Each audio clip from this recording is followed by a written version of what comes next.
At the will reading, my brother claimed he was getting everything. So I smiled, pulled out a folder, and revealed the updated will Dad signed with me last month, leaving him nothing. Before I share what happened next, do me one favor. Subscribe and tell me the city or country you're watching from. I love knowing where our stories reach. My phone buzzed at 2 in the morning. Dad's lawyer, Mr. Henderson. Aria, your father passed an hour ago. I'm so sorry. The words hit like ice water. I sat up in bed, my husband Henry stirring beside me. What? No, I just saw him yesterday. He was fine. We were laughing about. My voice cracked. Mr. Henderson's tone shifted, became formal. There's something else. Your brother Damon already called me. 3 times. Asking about the will reading. I felt my stomach drop. Dad had been in hospice for 2 weeks and Damon hadn't visited once. Not once. But somehow he knew Dad died within the hour. The reading is scheduled for Friday at 10 a.m. Aria, your father left specific instructions for me. Instructions about Damon. I gripped the phone tighter. What kind of instructions? Come to my office tomorrow. Alone. There's a separate envelope he left for you. After we hung up, I stared at the ceiling. Henry wrapped his arm around me. Baby, what's wrong? Everything felt wrong. My brother's vulture-like timing. The lawyer's cryptic warning. The way Dad had asked me to visit alone last month, insisting we go to Henderson's office instead of the hospice. That day, Dad's hands trembled as he signed papers. Aria, baby girl, you're the only one who stayed. The only one who cared. Now he was gone and somehow I knew the real nightmare was just beginning. I couldn't sleep. Memories flooded back. Damon at 16 screaming at Dad because the car he got for his birthday was silver instead of black. You trying to embarrass me? All my boys got new whips and you get me this trash. Dad had worked double shifts for 6 months to afford that Honda. I remembered watching from the stairs, seeing Dad's shoulders slump. Mom touched his arm. Baby, maybe we can trade it in. Trade it in? Patricia, I'm not made of money. But they did. They always did for Damon. When I graduated high school with honors, we had dinner at Red Lobster. When Damon barely graduated 2 years later, Dad threw a party that cost $3,000. He needs encouragement, Mom always said. You're naturally motivated, Aria. Your brother needs support. That support included bailing him out of jail twice, paying off credit card debt, and giving him $20,000 to start a business that never materialized. Mom died 4 years ago, pancreatic cancer. Damon showed up to the funeral high, stumbling through his eulogy. Dad cried harder watching that than he did at the burial. After Mom passed, I became Dad's caretaker. Doctor appointments, medication schedules, grocery shopping, cleaning his house every Sunday. Damon called maybe once a month, always asking for money. I pulled up to Henderson's office at 9 a.m., a full hour early. My hands shook as I parallel parked. Inside, the receptionist, an older black woman named Dorothy, gave me a knowing look. He's expecting you, honey. Go on back. Mr. Henderson stood when I entered, genuine sympathy in his eyes. He'd known our family 20 years. Aria, sit down. I need to show you something before Friday. He pulled out a thick folder. Your father came to see me 5 weeks ago. Damon had called him that morning demanding $50,000 for a real estate investment. When your father refused, Damon said, and I quote, "Fine. Die broken alone then. See if I care." Rage burned in my chest. Henderson continued, your father was devastated. He called me immediately. We scheduled an appointment and he brought you along a week later. I remembered that day clearly now. Dad had been quiet during the drive, his jaw clenched. That's when he revised everything, Henderson said, sliding papers across his desk. The original will split everything 50-50 between you and Damon. The house, the life insurance, his savings, his pension. Roughly $400,000 total. My breath caught. Roughly. The new will leaves Damon exactly $1. Everything else goes to you. I stared at the papers, my father's shaky signature at the bottom. Why $1? Why not just cut him out completely? Henderson leaned back in his chair. Legal strategy. It proves your father didn't forget about Damon. He actively chose to disinherit him. Makes it much harder to contest. My mind reeled. $400,000. The house where I grew up. Everything. Does Damon know? No. And that's why your father wanted you here today. He anticipated Damon would make a scene at the reading.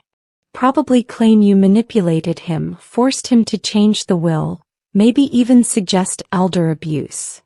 My stomach turned. Dad knew Damon would do that?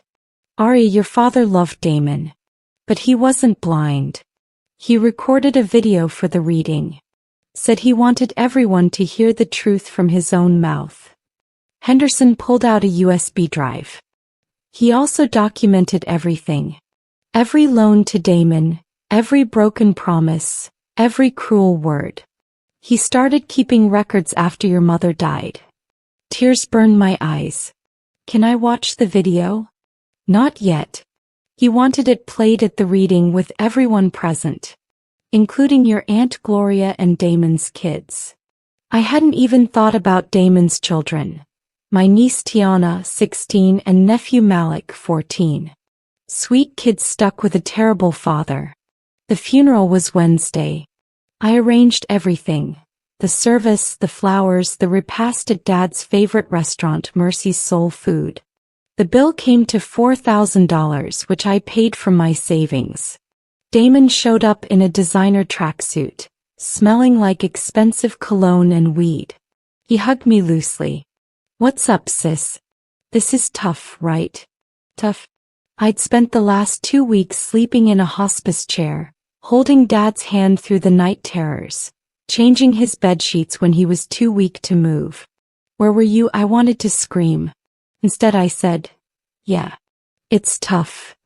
At the repast, Damon held court at the largest table, laughing loud with his friends, a plate piled high with food he barely touched. Aunt Gloria, Mom's sister, sat beside me. That boy ain't changed a bit, she whispered. Patricia spoiled him rotten and your father couldn't say no. Dad said no plenty of times, I corrected. Damon just didn't listen. Gloria squeezed my hand. Your daddy was proud of you, baby. You know that, right? Always bragging about his daughter the nurse, his daughter with the good husband, his daughter who actually gave a damn. Across the room, Damon's baby mama, Shanice, caught my eye. She looked exhausted, her uniform from Target still on. She'd come straight from work. Friday morning arrived cold and gray.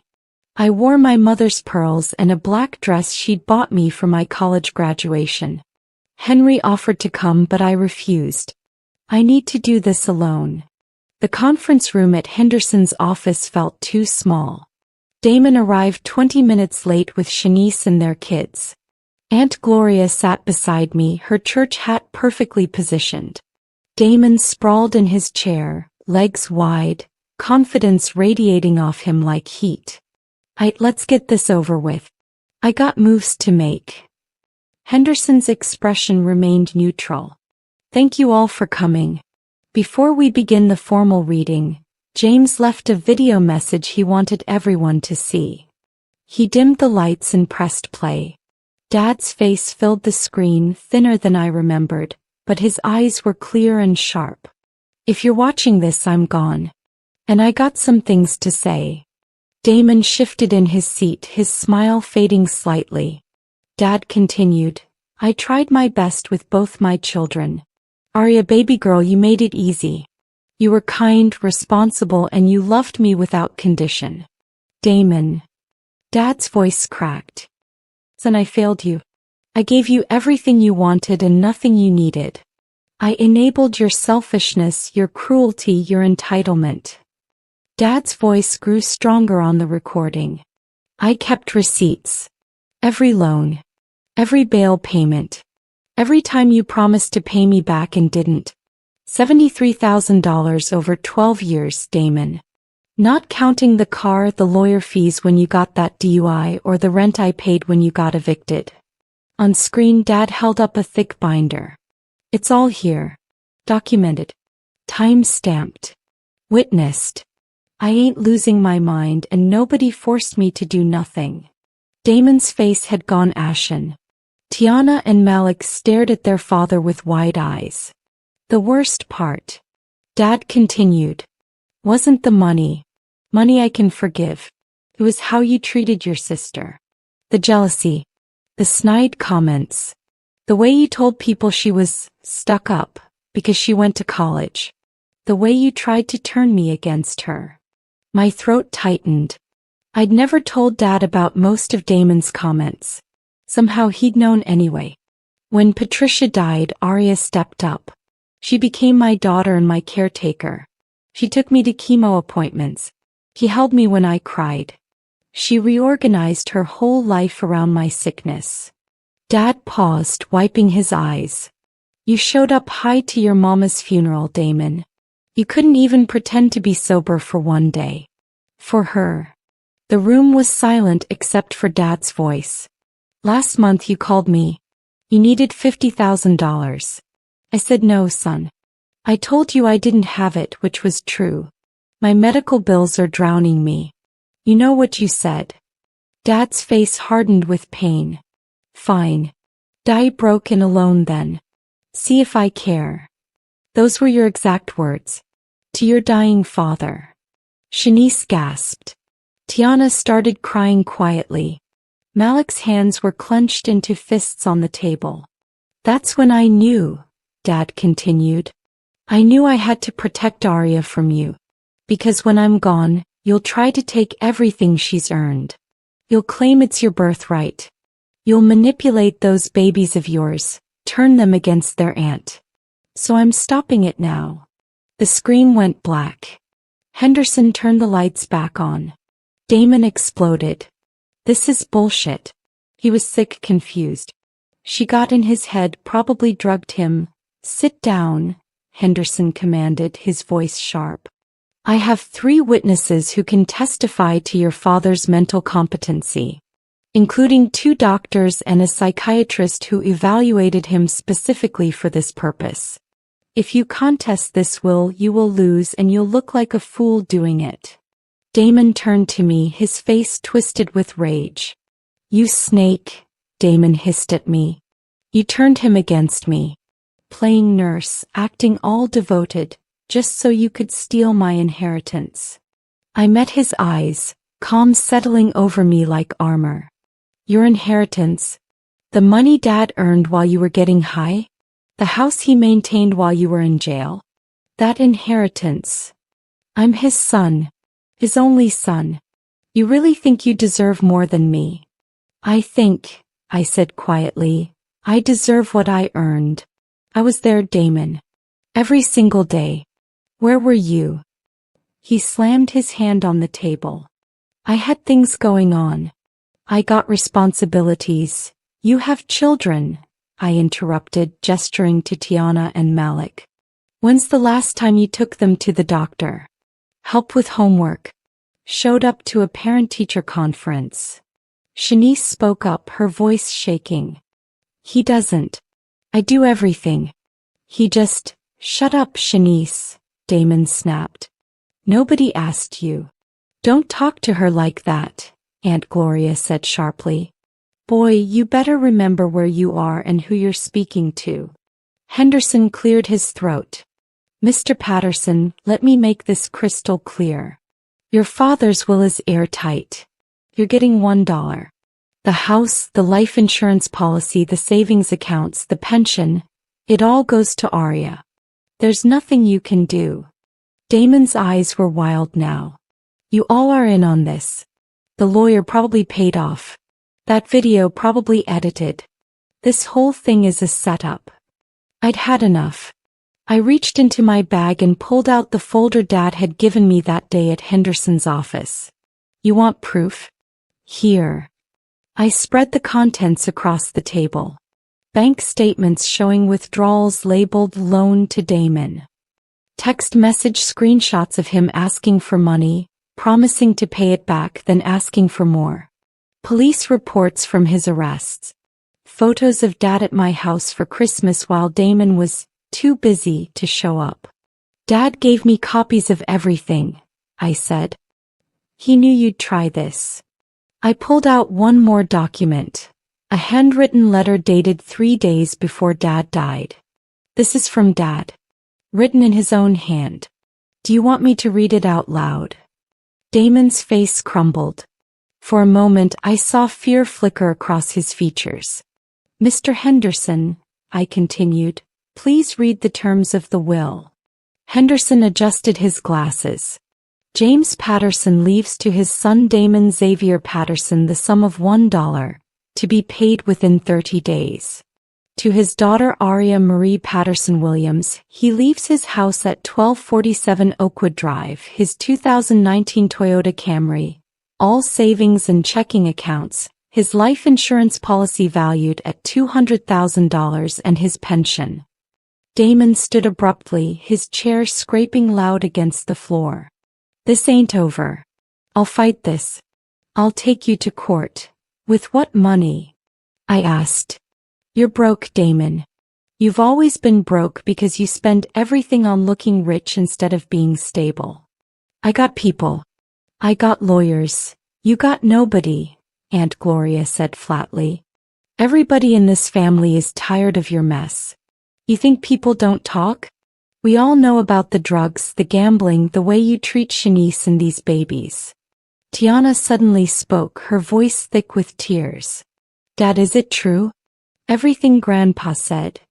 Damon turned to his daughter, something like panic in his eyes. Baby girl, no. Your grandpa was sick. He didn't understand. Stop lying. Malik shouted, standing up. You're always lying. We heard the video. Grandpa was clear. He knew exactly what he was doing. Malik, you called him and told him to die alone. The 16-year-old's voice broke. What kind of person says that to their dying father? Shanice gathered her children, her face hard. Come on. We're leaving. Shanice, wait. Damon reached for her. She jerked away. Don't. I'm done. We're done. The kids deserve better than watching you destroy yourself and everyone around you. As Shanice ushered the kids toward the door, Tiana stopped and turned to me. Aunt Aria? Can we still see you? Even though Dad? She trailed off, fresh tears streaming down her face. My heart broke. Baby, of course. Boys. You're my family. This isn't about you. After they left, the room felt cavernous. Damon stood alone, deflated, his designer clothes suddenly looking like a costume. You happy now? He asked me, his voice hollow. Watching me lose everything? You lost yourself long before this, I said. And you didn't lose everything. You lost money. You still have your kids if you decide to be a father. You still have your life if you choose to change it. How am I supposed to change with nothing? The same way everyone else does, Aunt Gloria interjected. With work. Real work. Not schemes or shortcuts or other people's money. Henderson began packing up papers. Mr. Patterson, I'll have a check for $1 ready next week. You can pick it up from the front desk. Damon laughed bitterly. $1. That's what I'm worth to my own father. $1 fucking dollar. That dollar, I said softly, represents exactly how much effort you put into your relationship with him. Dad would have given you everything if you'd just shown up. If you'd just cared. I did care. No, you didn't. And deep down you know it. 2 months later I stood in Dad's house. My house now, boxing up his belongings. Henry was painting the guest room. We'd decided to move in, use the space for the family we were planning. The doorbell rang. I opened it to find Tiana and Malik Shanice standing behind them on the sidewalk. "Hey sweethearts. Come in." Tiana handed me a folder. "We found this in Dad's old stuff. It's letters Grandpa wrote him over the years. We thought you should have them." I flipped through pages of Dad's handwriting, each letter pleading with Damon to be better, to try harder, to come home. The last one, dated 2 years ago, said simply, "Son, I love you. But I can't save you anymore. Save yourself." My eyes burned. Malik spoke up. "Dad moved to Atlanta. He said he's starting over. How do you feel about that?" I asked carefully. "Relieved," Tiana admitted. "Is that bad?" "No, baby. That's honest." Shanice stepped inside. "I got a promotion at work. Got us into a better apartment. The kids are doing better in school now without all the chaos." "I'm proud of you," I told her. "All of you." As they left, Aunt Gloria's words echoed in my mind. "Your daddy freed you. Not just from Damon's chaos, but from the guilt of choosing yourself." That night I sat in Dad's favorite chair, his letters in my lap. The house felt peaceful. Outside Henry was grilling. Inside I was finally truly home. Dad had given me more than money or property. He'd given me permission to protect my peace, to choose myself, to refuse to be destroyed by someone else's choices. And that inheritance? That was priceless.